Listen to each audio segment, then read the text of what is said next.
రాజమహేంద్రవరంలో పాత ఎస్పీ కార్యాలయం పక్కనే ఉన్న శ్రీరాంపురం రోడ్లో కొత్తగా ఏర్పాటైన ఈగల్ ప్రాంతీయ కార్యాలయాన్ని Eagle admin SP K Nagesh Babu ప్రారంభించారు.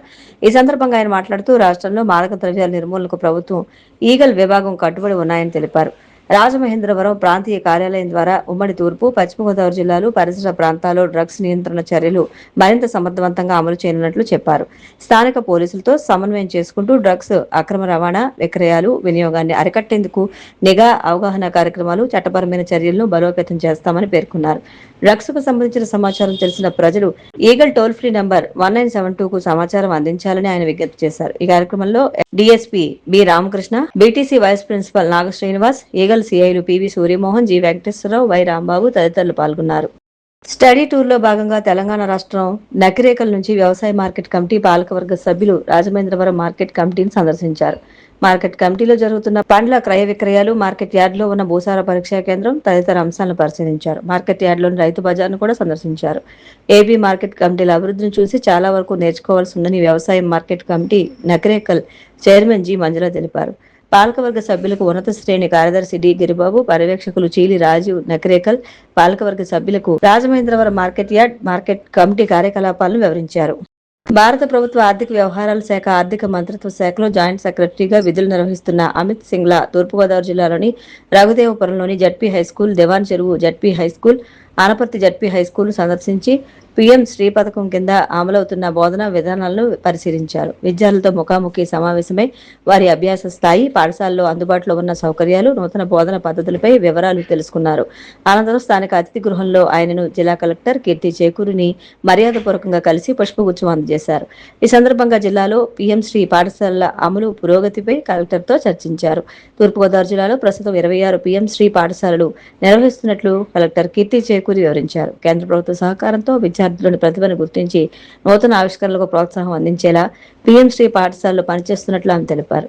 ఈ పర్యటనలో సమగ్ర శిక్ష ప్రాజెక్టు అధికారి ఎస్ సుభాష్ని, జిల్లా పాఠశాల విద్యాశాఖ అధికారి కె వాసుదేవరావు తదితరులు పాల్గొన్నారు. రాజమహేంద్రవరంలో తాగునీటి అవసరాలు తీర్చేందుకు అమృత్ 2.0 పథకం కింద 202.02 కోట్ల అంచనా వ్యయంతో పబ్లిక్ హెల్త్ ఆధ్వర్యంలో తాగునీటి సరఫరా వ్యవస్థ అభివృద్ధి, సెవరేజ్ నెట్వర్క్ నిర్మాణం, కంబాల చెరువు సహా జలవనరుల పునరుజ్జీవన పనులకు టెంబర్ యార్డు వద్ద MP Daggubati Purandeswari, MLA Adireddy Srinivas, MLC Somu Veerraju శంకుస్థాపన చేశారు. అనంతరం వారు మీడియాతో మాట్లాడుతూ ప్రాజెక్టు విశేషాలను వెల్లడించారు. ఎంపీ దగ్గుబాటి పురంధరేశ్వరి మాట్లాడుతూ ఇప్పటికే 70,000 ఇళ్లకు తాగునీటి కనెక్షన్లు ఉండగా ఈ ప్రాజెక్టు ద్వారా వేలాది కుటుంబాలకు మెరుగైన నీటి సరఫరా అందుబాటులోకి వస్తుందన్నారు. నగరానికి గోదావరి నది పక్కనే ఉన్నప్పటికీ దశాబ్దాలుగా ప్రజలు తాగునీటి కొరతతో ఇబ్బందులు పడుతున్నారన్నారు. 60 నుండి 70 సంవత్సరాలుగా నగరవాసులు మంచినీటి కోసం ఎదురు చూస్తున్న పరిస్థితిని కేంద్ర ప్రభుత్వం గుర్తించి అమృత్ 2.0 పథకం ద్వారా శాశ్వత పరిష్కారానికి శ్రీకారం చుట్టిందన్నారు. రాబోయే గోదావరి పుష్కరాలకు ముందుగానే ప్రాజెక్టు పూర్తయ్యేలా చర్యలు తీసుకోవాలని అధికారులకు సూచించారు. ఎమ్మెల్యే ఆదిరెడ్డి శ్రీనివాస్ మాట్లాడుతూ నగర ప్రజల చిరకాల కళ నెరవేరిన రోజుగా ఈ రోజును అభివర్ణించారు. ముఖ్యంగా క్వారీ ప్రాంతంలోని 45, 46, 47, 48, 49 డివిజన్ల ప్రజలు దశాబ్దాలుగా ఎదుర్కొంటున్న తాగునీటి సమస్యను ఈ ప్రాజెక్టు శాశ్వత పరిష్కారంగా నిలుస్తుందన్నారు. పక్కనే గోదావరి ఉన్నప్పటికీ ప్రజలకు సరిపడా నీరు అందకపోవడం బాధాకరమని, అమృత్ 2.0 ప్రాజెక్టు పూర్తయిన తర్వాత ఉదయం, సాయంత్రం నిరంతరాయంగా నాణ్యమైన తాగునీరు అందే పరిస్థితి ఏర్పడుతుందని తెలిపారు. ఈ కార్యక్రమంలో AP Settibalija corporation chairman Kudipudi Satyababu, కూటమి నాయకులు మజ్జి రాంబాబు, వై శ్రీను, కొయ్యల రమణ, బుడ్డిగ రవి, నందివాడ దినేష్, జామి సత్యనారాయణ, కొరగాని సతీష్, యానాపు యేసు, అకిరెడ్డి ప్రసాద్, బాషా లిమ్రా, అధికారులు SEA Ratnakar Reddy, EE RVS Seshagiri Rao, DEE KV Vijayaparvathi, AE G Sandeep, వివిధ శాఖల ఇంజనీర్లు, పార్టీ నాయకులు, కార్యకర్తలు, స్థానిక ప్రజలు పెద్ద సంఖ్యలో పాల్గొన్నారు. రాజమహేంద్రవరం నగరపాలక సంస్థ ప్రధాన మంచినీటి సరఫరా విభాగంలో పుష్కర్ ఘాట్ వద్ద పైప్లైన్ మరమ్మతుల నేపథ్యంలో 1 నుంచి 7 వార్డులు, 43 నుంచి 50 వార్డుల్లో నీటి సరఫరాను ఈ రోజు, రేపు తాత్కాలికంగా నిలిపివేయనున్నట్లు సూపరింటెండెంట్ ఇంజనీర్ రేటా తెలిపారు. శనివారం యథావిధిగా నీటి సరఫరా పునఃప్రారంభమవుతుందని పేర్కొన్నారు.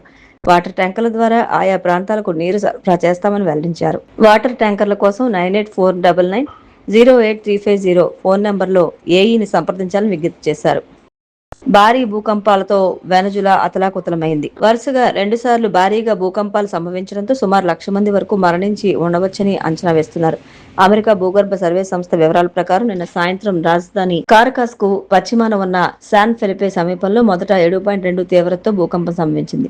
అనంతరం కొద్ది క్షణాల్లోనే యుమారే ప్రాంతం సమీపంలో మరో 7.5 తీవ్రతతో రెండో భూకంపం నమోదైంది. 2 భూకంపాలు దాదాపు ఒకే ప్రాంతాన్ని కేంద్రంగా చేసుకుని సంభవించడంతో విస్తృత స్థాయిలో నష్టం జరిగినట్లు అంచనా వేస్తున్నారు. భారీ భూకంపాల నేపథ్యంలో వెనజులా తాత్కాలిక అధ్యక్షురాలు డెల్సీ రోడ్రిగ్జ్ దేశంలో అత్యవసర పరిస్థితిని ప్రకటించారు. భూకంపాల కారణంగా రాజధాని కారకాస్ తో పాటు పలు ప్రాంతాల్లో భవనాలు కూలిపోయాయి. అనేక మంది శిథిలాల కింద చిక్కుకున్నారనే అనుమానంతో సహాయక బృందాలు విస్తృతంగా గాలింపు చేపట్టాయి. అత్యవసర స్పందన బృందాలు కూలిన భవనాల వద్ద శోధన చర్యలు కొనసాగిస్తున్నాయి. గాయపడిన వారిని సమీప ఆసుపత్రికి తరలిస్తున్నారు. పలు ప్రాంతాల్లో విద్యుత్ సమాచార వ్యవస్థలు కూడా దెబ్బతిన్నట్లు సమాచారం. వెనజులాకు అమెరికా అండగా నిలుస్తామని అధ్యక్షుడు డొనాల్డ్ ట్రంప్ ప్రకటించారు. వరుసగా సంభవించిన 2 శక్తివంతమైన భూకంపాల వల్ల పెద్ద ఎత్తున ప్రాణ ఆస్తి నష్టం సంభవించి ఉండొచ్చని పేర్కొంటూ అవసరమైన అన్ని రకాల సహాయాన్ని అందించేందుకు అమెరికా సిద్ధంగా ఉందన్నారు. వెనజులాలో భారీ భూకంపం సంభవించడం పట్ల ప్రధాని నరేంద్ర మోదీ కూడా తీవ్ర దిగ్భ్రాంతి వ్యక్తం చేశారు. ఈ క్లిష్ట సమయంలో వెనజులా ప్రజలకు భారత్ అండగా ఉంటుందని పేర్కొన్నారు.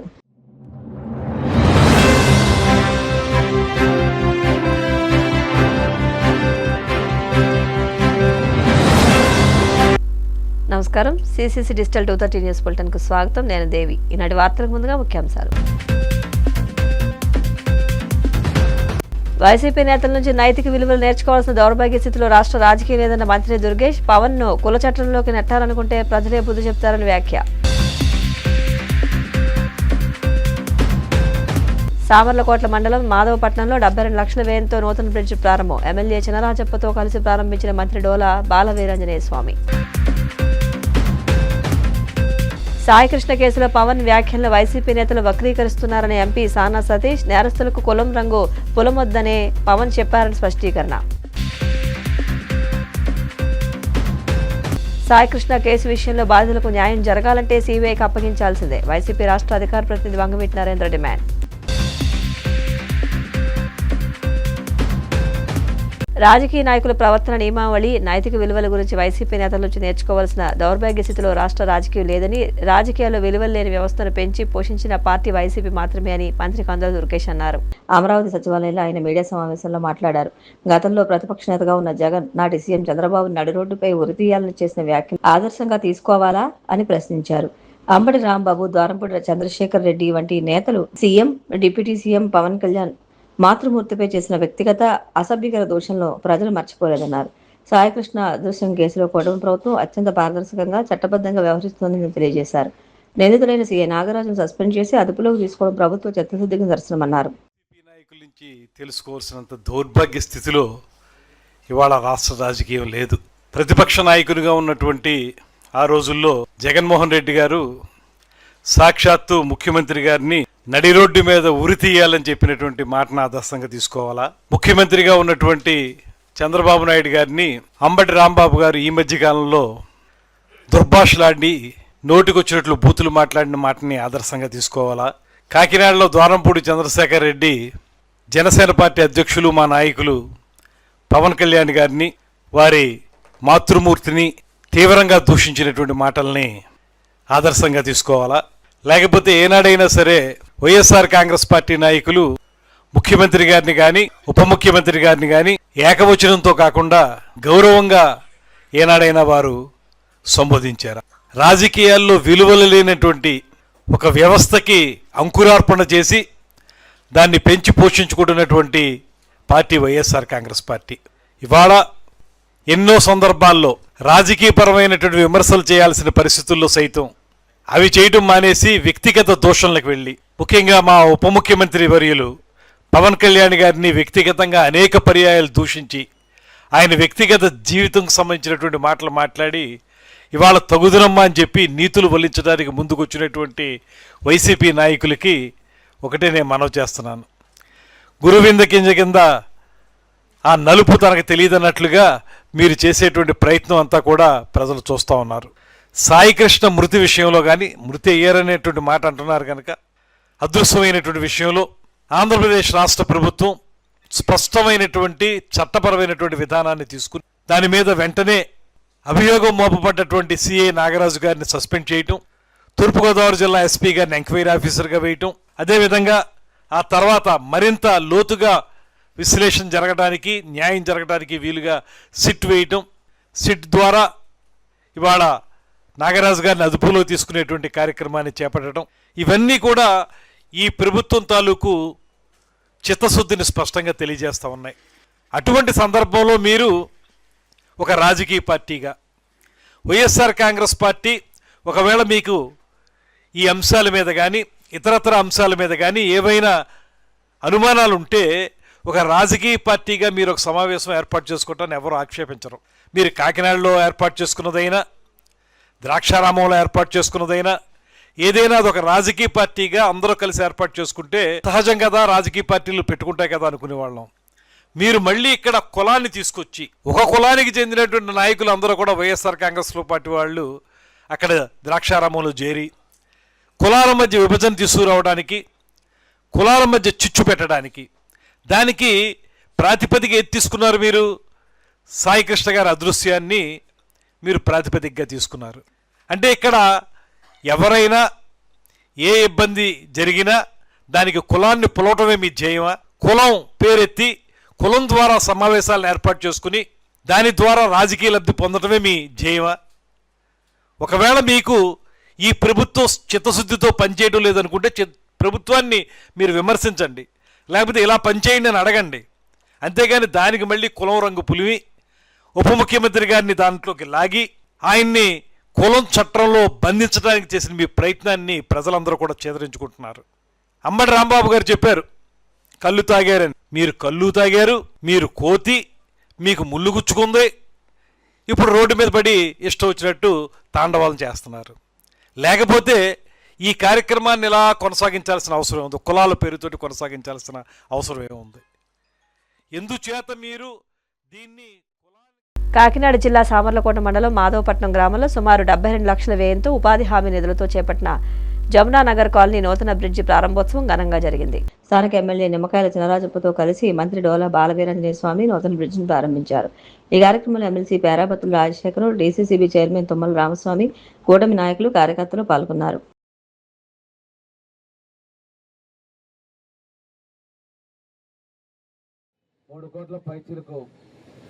అభివృద్ధి కార్యక్రమాలు ప్రారంభించిన కార్యక్రమానికి సభాధ్యక్షులు, స్థానిక శాసనసభ్యులు, మాజీ మంత్రివర్యులు శ్రీ చంద్రరాజప్ప గారికి, శాసన మండలి సభ్యులు రాజశేఖర్ గారికి, ఏఎంసీ చైర్మన్ బాబు గారికి, డిసిసిబి చైర్మన్ బాబు గారికి, అదేవిధంగా బీజేపీ అధ్యక్షులు వెంకటరమణ గారికి, మిగతా రాజగారు సూర్యబాబు రాజు గారికి, మిగిలినటువంటి మండల పార్టీ నాయకులకి, ఇక్కడ స్థానిక నాయకులకి, 3 పార్టీల నాయకులకి, మీడియాకి, ప్రజలకి నా నమస్కారాలు. మన డిసిసిబి చైర్మన్ గారు చెప్పారు, అభివృద్ధి ఎన్డీఏలో ఐక్యత చాలా ముఖ్యం. 2014-19లో చంద్రరాజప్ప గారు చాలా అభివృద్ధి చేశారు. హోంమంత్రిగా ఆ రోజున నిధుల్ని నియోజకవర్గాన్ని చాలా అద్భుతంగా అభివృద్ధి చేశారు. ఎందుకంటే నేను రాజప్ప గారు వరుసగా 3 సార్లు గెలిచాం. 12 సంవత్సరాలకి మేము కలిసి ఉన్నాం. ఆయన చేసిన అభివృద్ధిని మేము అందరం చేసాం, ఇంకా ఎక్కువగా చేశారు ఆయన. తర్వాత మీకు ఒకటి గుర్తుపెట్టుకోవాలి, మీరు వారిని గెలిపించి చంద్రబాబు నాయుడు ముఖ్యమంత్రి గారిని కోరుకున్నారు మొన్న 19లో. మా ప్రజలు కూడా నన్ను గెలిపించి కోరుకున్నారు, కానీ రాష్ట్రంలో అనుకోవాలా. ఆ రోజు గవర్నమెంట్ వస్తే ఈ బ్రిడ్జి అప్పుడు అయిపోయింది. అంటే కంటిన్యూస్గా గవర్నమెంట్ అవసరం అనేది ఇది ఒక ఎగ్జాంపుల్. పనులు చేసుకుంటే వరుస క్రమంలో ఆ రోజు గెలిచిన తర్వాత చేసి వస్తారు, మాట ఇచ్చుంటారు. గవర్నమెంట్ రాలేదు, ఆగిపోయింది. మళ్ళీ ఈరోజు మన ఎన్డీఏ గవర్నమెంట్ వచ్చింది, పూర్తి చేశారు. కాబట్టి మీ అందరికీ ఒకటే, రేపైనా కంటిన్యూస్ గవర్నమెంట్ అవసరం. ఈ 40 సంవత్సరాల కాలనీ ఏర్పడి, ఈ కాలనీ ఏర్పడిన తర్వాత చాలా ఇబ్బందులు పడితే ఈ నిధులు వాటిని కూడా నరేగాలో నిధులు తీసుకొచ్చి చేశారు. అంటే వారి చిత్తశుద్ధికి మనం మనస్ఫూర్తిగా అభినందించుకుంటూ వారికి కూడా మా కాలనీ తరఫున ధన్యవాదాలు చెప్పుకోవాల్సిన పోరాడిన వ్యక్తి మాతో అందరం కలిపి పోరాడం. అందులో ప్రథమ వ్యక్తి నేనైతే స్పీకర్ అవుతాడు అనుకున్నాను, మంత్రి అయ్యాడు. నేను స్పీకర్ చెప్పుకోవడం ఏంటంటే మంత్రి రావడం జరిగింది. చాలా సంతోషంగా భావిస్తూ, ఇప్పుడు విచిత్రం ఏంటంటే ఎవరైనా మంత్రుల్ని మరి ఎమ్మెల్యేలు అడిగి మీరు రండి మన నియోజకవర్గం రండి ఓపెన్ చేస్తామని చెప్పారు. మన బాలవీరాంజనేయుడికి అదేం చెప్పలేదు. మీ ఇంటికి టీకి వస్తాను, మా ఇంటికి టీకి వస్తే నేను ఎందుకు కూడా అండి బోర్డు ఓపెనింగ్లు ఉన్నాయి, మీరు అవకాశం ఇవ్వాలి మాకు అని చెప్పి వేళ ఇక్కడ పెట్టి 80 లక్షల వచ్చి బ్రిడ్జ్ ఓపెనింగ్ పెట్టుకున్నాం. 3 కోట్ల రూపాయలు ఖర్చు పెట్టి శాఖకు సంబంధించిన బిల్డింగ్స్ ఉన్నాయి. అలాగే అక్కడ మన ఈ ఊళ్ళో 1 కోటి రూపాయలతో రోడ్డు ఎన్నో సంవత్సరాలుగా చేసుకున్నాం.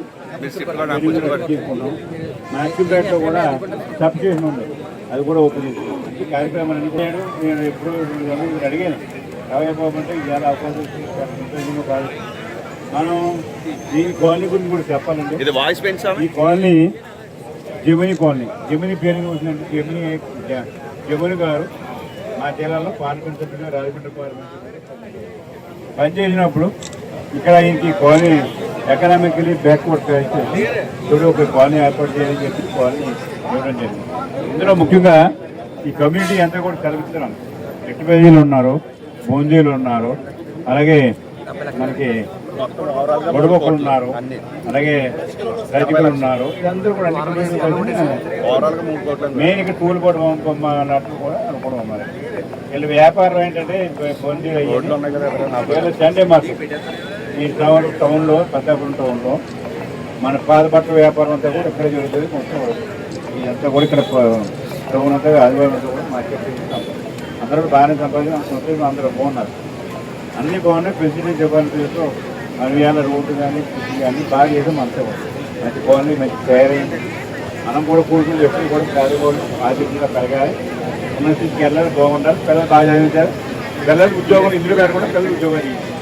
అలాగే ఇక్కడ కూడా పిల్లలందరూ ఉద్యోగాలకు వెళ్తున్నారు.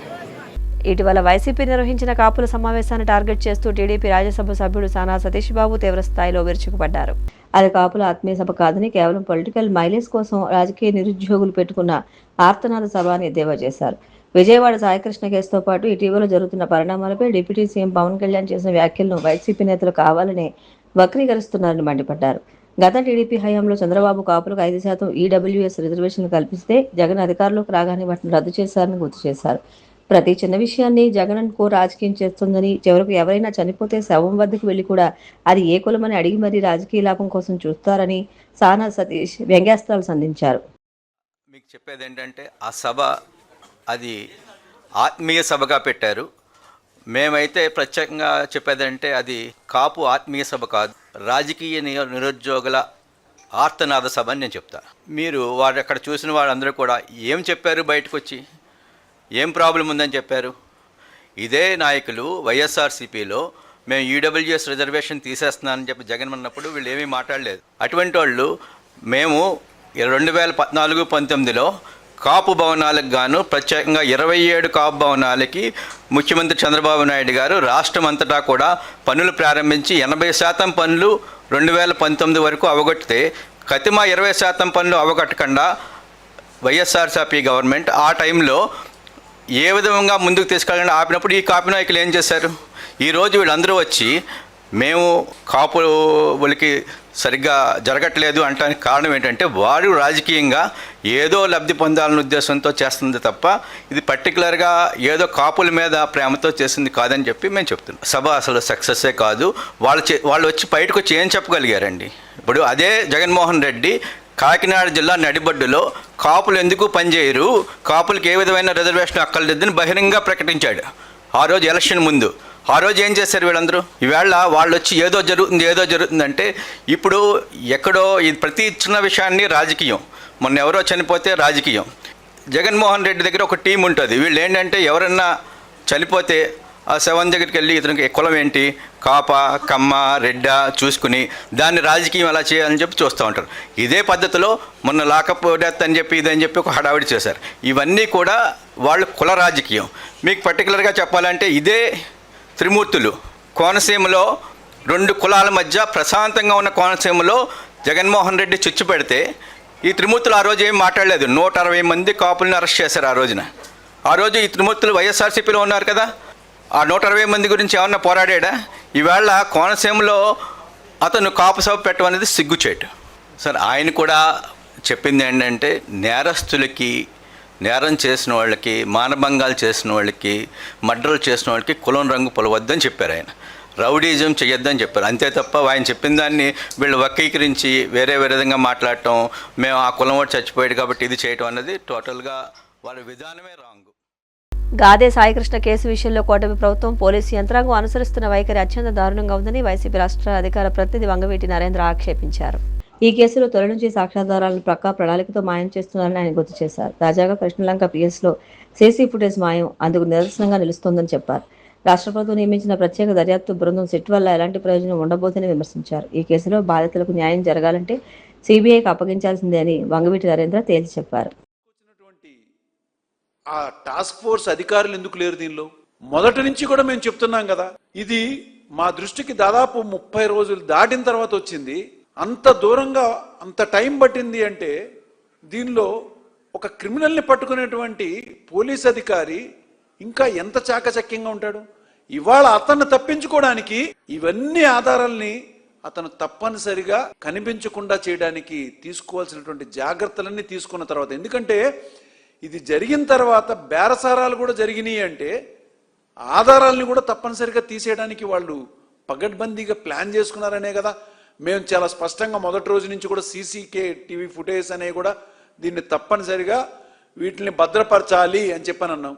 ఇవాల్టి వరకు సిపి గారు కానీ డీజీపీ గారు కానీ ఎవ్వరూ కూడా దీని మీద సరైనటువంటి శ్రద్ధ పెట్టలేదు. అంటే దీనికి సిపి గారు కూడా బాధ్యత వహించాల్సిందే. డీజీపీ గారితో సహా ఎవరెవరైతే అధికారులు ఉన్నారో టాస్క్ ఫోర్స్ అధికారులు వీళ్ళందరూ కూడా సిట్ వీళ్ళందరినీ కూడా తప్పనిసరిగా వాళ్ళ యొక్క ఇన్వెస్టిగేషన్లో వాళ్ళని ఇన్వాల్వ్ చేయాలని చెప్పని మేము చాలా స్పష్టంగా కోరుతున్నాం.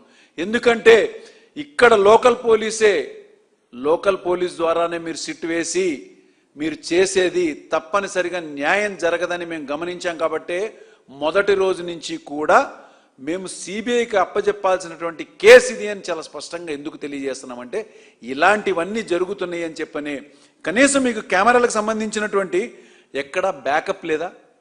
దాన్ని అన్నింటిని భద్రపరచాల్సినటువంటి అవసరం లేదా సిపి గారు వాళ్ళకి? ఏం జరుగుతుంది ఇక్కడ? ఎక్కడా కూడా బ్యాకప్ లేదు, కనీసం అరెస్ట్ మెమో లేదు, స్టేషన్ సంబంధించిన డైరీ లేవు. ఆ ముద్దాయిని తీసుకొచ్చినటువంటి అతన్ని హాస్పిటల్కి తీసుకెళ్ళి టెస్టులు చేయించాలి, ఆ మెడికల్ రిపోర్ట్స్ లేవు, ఏవీ లేవు. మరి ఇప్పుడు నేను చెప్పినటువంటిది ఎలా అయితే సీసీటీవీ ఫుటేజెస్ని అన్నింటినీ కూడా డిలీట్ చేయడానికి వాళ్ళ కానిస్టేబుల్స్ ఎవరైతే ఆ వెంకట్ అన్న అతన్ని ఇబ్బందులు పెట్టారో ఇవన్నీ కూడా చూస్తుంటే ఇది లోకల్గా ఎక్కడా కూడా ఏ పోలీసు సిట్ ఇన్వాల్వ్ అయ్యి దీనికి ఈ కేసుకి న్యాయం జరగదు. ఒక వ్యక్తిని చంపటం అనేది ఒక ఎంత పెద్ద క్రైమ్ అంటే దాన్ని మించినటువంటి క్రైమ్ సాక్ష్యాధారాల్ని మాయం చేయడం. అంటే అతన్ని చంపింది కాక అతన్ని కాల్చి బూడి చేసింది కాకుండా ఎక్కడా కూడా ఫుటేజ్ అనేది తెలియకుండా చేసి కనిపించకుండా చేస్తున్నారంటే ఇది ఎంత పెద్ద క్రైమ్ అండి ఇది.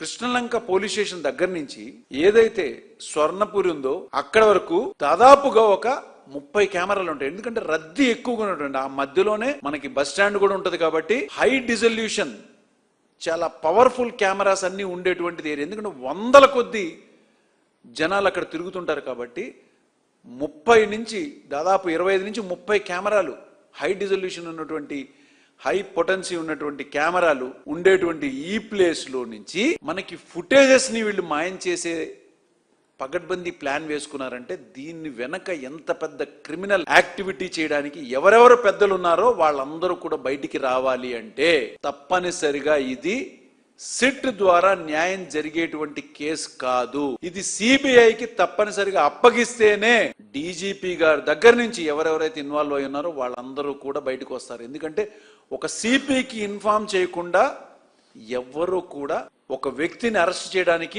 మార్కాపురం దాకా వెళ్ళి తీసుకుని వచ్చారు అంటే సిపి ఇన్ఫర్మేషన్ లేకుండా టాస్క్ ఫోర్స్ ఒక్క అడుగు కూడా బయటికి వేయదు. మరి సిపి ఎట్లా దీన్ని? డిప్యూటీ సీఎం పవన్ కళ్యాణ్ నుంచి కాపులను దూరం చేసేందుకు వైసీపీ కుట్రలు పడుతోందని డీసీఎంఎస్ చైర్మన్ చాగంటి చిన్న అన్నారు. పశ్చిమ గోదావరి జిల్లా నరసాపురం మండలం నవరసపురంలోని తన కార్యాలయంలో ఆయన మీడియాతో మాట్లాడారు. కాపులు పోరాడి సాధించుకున్న 5% రిజర్వేషన్ను రద్దు చేసినప్పుడు వైసీపీ కాపు నేతలు ఏమయ్యారంటూ ప్రశ్నించారు. కూడా నా హృదయపూర్వక నమస్కారం. ఎందుకు జగన్మోహన్ రెడ్డి గారికి చెప్తున్నానంటే, ఈరోజు జగన్మోహన్ రెడ్డి గారు పవన్ కళ్యాణ్ గారిని నేను అసెంబ్లీకి వెళ్ళలేము, సింగల్గా పోటీ చేయి అని రోజు అదే బాణీలో మాట్లాడేవాడు ఆయన. దానికోసమే యావత్ ప్రజానికానికి కూడా అర్థమైంది ఎవరేంటనేది. దాన్ని బట్టే యావత్ దేశంలోని 21 సీట్లకి 100% స్ట్రైక్ రేట్ ఈరోజు పవన్ కళ్యాణ్ గారిని అసెంబ్లీకి పంపించారు. నేను అసెంబ్లీ గేట్ కూడా దాటినేమన్నా చెప్పిన జగన్మోహన్ రెడ్డి ఇవాళ అసెంబ్లీలో అడుగుపెట్టే పరిస్థితి లేకుండా పోయింది. మీరు అది గ్రహించాలి. కర్మ ఎవరిని వదిలిపెట్టదు. జగన్మోహన్ రెడ్డి గారు మీరు చేసుకున్న కర్మ మిమ్మల్ని తినేస్తుంది. పవన్ కళ్యాణ్ గారిని టార్గెట్ చేసి ఎప్పుడు పవన్ కళ్యాణ్ గారిని పడే ఇక నేను చెప్పవసరం లేదు ఆ విషయం. అలాగే ఉంటున్నారు కాబట్టి అందుకోసం మీరు ఈరోజు అసెంబ్లీలో 11 స్థానాలు ఉన్నప్పటికీ ఈరోజు అసెంబ్లీలో కూర్చోకుండా పరిస్థితికి వచ్చేసారు. మీరు వెళ్తా కూడా జడిసే పరిస్థితి వచ్చింది. అదేవిధంగా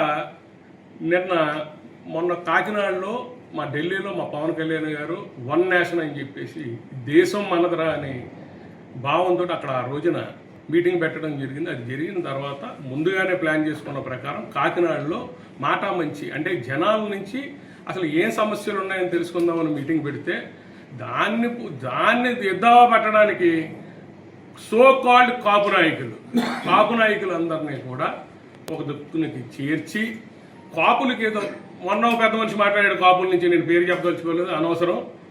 ఆయన కూడా ఆ కాపు నాయకులందరూ కూడా ఏదో కాపులకి పవన్ కళ్యాణ్ గారు ఏదో అన్యాయం చేసేసాడు, ఏదో అన్యాయం జరిగిపోతుంది. నేను అడిగేది ఒక్కటే, ఏంటి మీకు చేసిన అన్యాయం?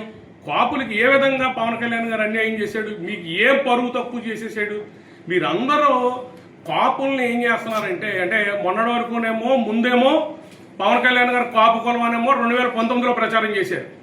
కాపులందరూ కష్టపడి అందరూ కలిసి ఆయన నగ్గిస్తే ఈ రోజు ఏం చేస్తున్నారంటే కాపు కులాన్ని దూరం చేయాలనే భావనలో మీరు ప్రయత్నం చేస్తున్నారు. ఏంటంటే కాపులకు చేసిన ఏ అన్యాయం చేశారు కళ్యాణ్ గారు? ఆయన చేసిన అన్యాయం ఏంటి? మీరు దాన్ని ఎలా తీసుకెళ్తున్నారంటే, ఎక్కడో సాయికృష్ణ అనే వ్యక్తిని అతను 21 కేసులు అతని మీద క్రిమినల్ కేసులు ఉంటే అతను చనిపోయాడని అదేదో కళ్యాణ్ గారి మీద ప్రతిదీ కూడా కళ్యాణ్ గారి మీద తీసుకొస్తున్నారు. నాకు తెలియగలుగుతున్నా ఇప్పుడు పవన్ కళ్యాణ్ గారికి ఆ కుర్రాడికి సంబంధం ఏముంది అసలు? ఇది జనాలు అందరూ చూస్తున్నారు. మీరు ఏమనుకుంటున్నారంటే కాపుల్ని కళ్యాణ్ గారికి దూరం చేయాలనే భావనలో ఉన్నారు మీరు. అది చాలా తప్పు అని చెప్తున్నాను నేను. ఈరోజు మొన్న పేరు నాని గారు ఏదో మాట్లాడుతున్నాడు. నేను అడిగేది ఒకటే, ఎవడ మాట్లాడినా తల మీరు సరిగ్గా పనిచేసేలాగా మాట్లాడండి. ఏం మాట్లాడుతున్నారండి? పవన్ కళ్యాణ్ గారు ఏం చేశాడు అన్యాయం కాపులకి? నేను ప్రశ్నిస్తున్నా. ఆ రోజున కాపులకి జగన్మోహన్ రెడ్డి ఏం చేశాడు 2019లో? అప్పుడు ఆ రోజు ఏమన్నా తలకాయ తీసుకెళ్ళి ఎక్కడన్నా పెట్టుకున్నారా మీరు? మీరేం చేశారు ఆ రోజున? కాపులకి 5% రిజర్వేషన్ తీసేస్తే ఒక్కడ కాపుడు మాట్లాడాడా? కాపు వ్యక్తి వచ్చి మాట్లాడాడా? ఆ రోజున 2019లో కౌలు రైతులు ఆత్మహత్యలు చేసుకుని చచ్చిపోతే వాళ్ళకి ఇంటింటికి వెళ్ళి ₹1,00,000 ఇచ్చాడు పవన్ కళ్యాణ్ గారు. ఆ రోజున ఏమయ్యారు మీరంతా? కాపులు ఎదరకు రాపోయారా మీరు కూడా? మీ జగన్మోహన్ రెడ్డి ఇంట్లో కూర్చుని ఏం చేశాడు? పిలువకులు వేసాడా? జగన్మోహన్ రెడ్డి అనే వ్యక్తి 5 సంవత్సరాలు నిద్రావస్థలో ఉన్నాడు. మీరు అది గ్రహించండి.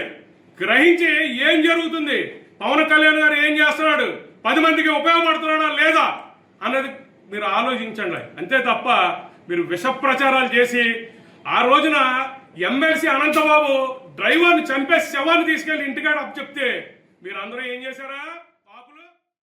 కాపులందరూ పవన్ కళ్యాణ్ వైపే ఉన్నారని, అలాగే ఎస్సీ, బీసీ, మైనార్టీ వర్గాలు సైతం ఆయనను వెన్నంటే ఉన్నారని, కులాల పేరుతో వైసీపీ నేతలు రాజకీయాలు చేయడం మానుకోవాలని జనసేన కాకినాడ జిల్లా అధ్యక్షుడు డీసీసీబీ చైర్మన్ తుమ్మల రామస్వామి అన్నారు.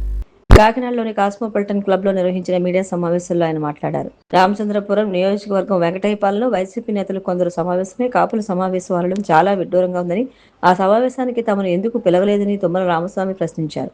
అసలు వారికి కాపు నేతలు అనే అర్హత ఎవరిచ్చారని నిలదీశారు. కొంతమంది కాపు నేతల సమావేశం అని పెట్టుకోవడం జరిగింది. ముందుగా కాపు నేతల సమావేశం అనే దాన్నే ముందుగా నేను ఖండిస్తా ఉన్నా. అది వైసీపీ నేతల సమావేశం అని పెట్టుకోవాలి తప్పించి కాపు నేతలని వీళ్ళని కాపు నేతలుగా ఎవరు గుర్తించారు, వీళ్ళ కాపు నేతలని చెప్పుకోవడానికి ఎవరు వీళ్ళకి అర్హత ఇచ్చారనేటువంటిది ముందుగా నేను అడుగుతా ఉన్నా. వారందరికీ కూడా వైసీపీ పార్టీలో సభ్యత్వాలు ఉన్నాయి. వైసీపీ నాయకులుగా చాలామంది అయ్యేవారే ఆ రోజు అక్కడ మీటింగ్ పెట్టుకోవడం జరిగింది. దానికి కాపు నేతల సమావేశం అని పెట్టుకోవటం చాలా పొరపాటు అనేటువంటిది కూడా ఈ సందర్భంగా తెలియజేస్తా ఉన్నాం. వైసీపీ నేతల సమావేశం అని పెట్టుకోవాలి. మరొక్కసారి మేము చెప్తా ఉన్నాం, మేమందరం కూడా కాపులు, నేను కాపుని. మరి కాపు నేతల సమావేశం అయితే మమ్మల్ని పిల్లలు కదా మీరు. ఇప్పుడు ఈ సమావేశం పెట్టాం, అన్ని కులాలు ఉన్నాం, మేము అందరం ఉన్నాం. ఇది జనసేన పార్టీ. అంతే తప్పించి మీరేదో 4-5 కాపులు పెట్టేసుకుని మీరే కాపు కులాన్ని ఉద్ధరించేటట్టు మాట్లాడటం అనేటువంటిది సమంజసం కాదు. ముందుగా మీకు హెచ్చరిస్తూ ఉన్నాం, ఎప్పుడైనా మీరు సమావేశం పెట్టుకుంటే కాపు నేతల సమావేశం అనేటువంటి పేరు పెట్టగలిగితే అన్ని పార్టీల్లో కాపు నేతలు ఉన్నారు, అందరిని పిలవండి, సమావేశం పెట్టి దానికి కాపు నేతల సమావేశాన్ని పెట్టాలి. కానీ మీరు 4-5 కలిపి కాపు నేతల సమావేశం అని పెట్టడం మరొకసారి పెడితే అది మంచి పద్ధతి కాదని కూడా హెచ్చరిస్తూ, ఈరోజు ముఖ్యంగా ఏదైతే కాపు నాయకులుగా చెప్పుకొని చాలామంది అవుతున్నటువంటి వారు జగన్మోహన్ రెడ్డి కుట్రకి లో భాగంగా కొంతమంది 2-3 వైసీపీలో ఉన్నటువంటి కాపు నాయకులను పిలిచి, వాళ్ళ కాపు నాయకులు కాదు, కాపు అని చెప్పుకుంటున్నటువంటి వైసీపీలో ఉన్నటువంటి వారిని పిలిచి కాపులందరూ కూడా పవన్ కళ్యాణ్ గారి వైపు ఎక్కువగా మొన్న ఎలక్షన్లో 180% ఉన్నారు. ఇప్పుడు 100% కాపులు పవన్ కళ్యాణ్ గారి వైపు చూస్తూ ఉన్నారు. మీరు ఎట్టి పరిస్థితుల్లో కాపుల్లో విభేదాలు సృష్టించాలి అని 2-3 నాయకులకి మరి ఏం ఆశ చూపారో తెలియదు. మనం అధికారంలోకి వస్తూ ఉన్నాం, నీకు ఏదో పెద్ద పదవి కట్టబెడతా ఉన్నారో లేకపోతే ఏమని చెప్పారో తెలియదు. ఆ పార్టీ అధికారంలోకి వచ్చేది లేదు, మీకు పదవులు మళ్ళీ ఇంకొకసారి వచ్చి వచ్చేది లేదు. ఎందుకు ఈ కులాన్ని మీరు అనగదొక్కాలని చూస్తూ ఉన్నారు? మరి ముఖ్యంగా పవన్ కళ్యాణ్ గారిని ఈరోజు ఈ రాష్ట్రంలో ఉన్నటువంటి అన్ని కులాల యువతని కూడా ఆయన ముందుకు తీసుకురావాలనేటువంటి ఒక మంచి ఆలోచనతో ఉంటే, మీరు ఏమనుకుంటా ఉన్నారంటే పవన్ కళ్యాణ్ గారిని మనం వెనక్కి నెట్టాలనుకుంటా ఉన్నారు. రామచంద్రపురంలో పోటీ చేశారు, మండపేట ఉంది. పంతం నానాజీ గారు మాట్లాడుతూ నా మీద జగన్మోహన్ రెడ్డిని పోటీ చేయమని అడిగారు. అడిగితే మీరేం చెప్పాలో ఒక వైసీపీ నాయకుడిగా, అక్కడ మాకు ఒక నాయకుడు ఉన్నాడు, ఆ నాయకుడు చాలా చెప్పాలి. యాక్చువల్గా ఇక్కడ గతంలో ఎమ్మెల్యే చేసిన కన్నబాబు గారు ఉన్నాడు, లేకపోతే మొన్న కూడా పోటీ చేశారు, ఓడిపోయారు. మాకు నాయకుడు ఉన్నాడు కదా, ఆ నాయకుడు చూసుకుంటాడని చెప్పాలి తప్పించి ప్రత్యేకంగా మీరు రూరల్ మీద ఎందుకు కన్నేశారనేటువంటిది కూడా ఈ సందర్భంగా ఇప్పుడు నానాజీ గారు మాట్లాడిన సందర్భంలోనే కాదు, మీరు 2-3 పర్యాయాల నుంచి కూడా ఈ కాకినాడ రూరల్ వస్తారంటుంటే మరి ఇక్కడ ఉన్నటువంటి ఇండస్ట్రీలు భయపడతా ఉన్నారు. ఈ సందర్భంగా తెలియజేస్తాం. తిరుమల శ్రీవారి దర్శనానికి వచ్చే లక్షలాది మంది భక్తుల భద్రతను మరింత పటిష్టం చేసేందుకు ప్రత్యేక రక్షణ దళం ఆక్టోపస్ విస్తృత స్థాయిలో మాక్ డ్రిల్ నిర్వహించింది. ఉగ్రవాద దాడులు, అత్యవసర పరిస్థితులు లేదా భద్రతాపరమైన సవాళ్లు ఎదురైనప్పుడు ఎలా స్పందించాలి, భక్తులను ఎలా సురక్షిత ప్రాంతాలకు తరలించాలనే అంశాలపై ఈ విన్యాసాలు చేపట్టారు. తిరుమలలో నిర్వహించిన ఈ మాక్ డ్రిల్లో దాదాపు 50 మంది ఆక్టోపస్ సిబ్బంది పాల్గొన్నారు. అనుమానాస్పద పరిస్థితులు ఏర్పడినప్పుడు తీసుకోవాల్సిన చర్యలు, భక్తుల రక్షణ, దాడులను తిప్పికొట్టే విధానాలు, సహాయక చర్యలపై సిబ్బంది ప్రాక్టీస్ చేశారు.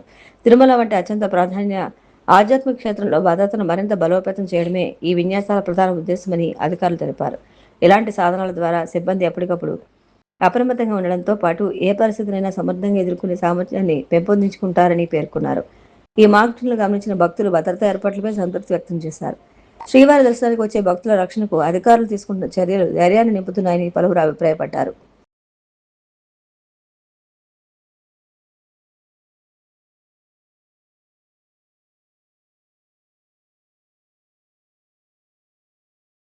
వార్తలు ముగించే ముందు ముఖ్యాంశాలు మరొకసారి. వైసీపీ నేతల నుంచి నైతిక విలువలు నేర్చుకోవాల్సిన దౌర్భాగ్య స్థితిలో రాష్ట్ర రాజకీయం లేదన్న మంత్రి దుర్గేష్. పవన్ ను కుల చట్టంలోకి నెట్టాలనుకుంటే ప్రజలే బుద్ధి చెప్తారని వ్యాఖ్య. సామర్లకోట్ల మండలం మాధవపట్నంలో 72 లక్షల వ్యయంతో నూతన బ్రిడ్జ్ ప్రారంభం. ఎమ్మెల్యే చినరాజప్పతో కలిసి ప్రారంభించిన మంత్రి డోలా బాలవీరాంజనేయ స్వామి. సాయికృష్ణ కేసులో పవన్ వ్యాఖ్యలను వైసీపీ నేతలు వక్రీకరిస్తున్నారని ఎంపీ సానా సతీష్. నేరస్తులకు కులం రంగు పులమొద్దనే పవన్ చెప్పారని స్పష్టీకరణ. సాయికృష్ణ కేసు విషయంలో బాధితులకు న్యాయం జరగాలంటే సీబీఐకి అప్పగించాల్సిందే. వైసీపీ రాష్ట్ర అధికార ప్రతినిధి వంగవీటి నరేంద్ర డిమాండ్.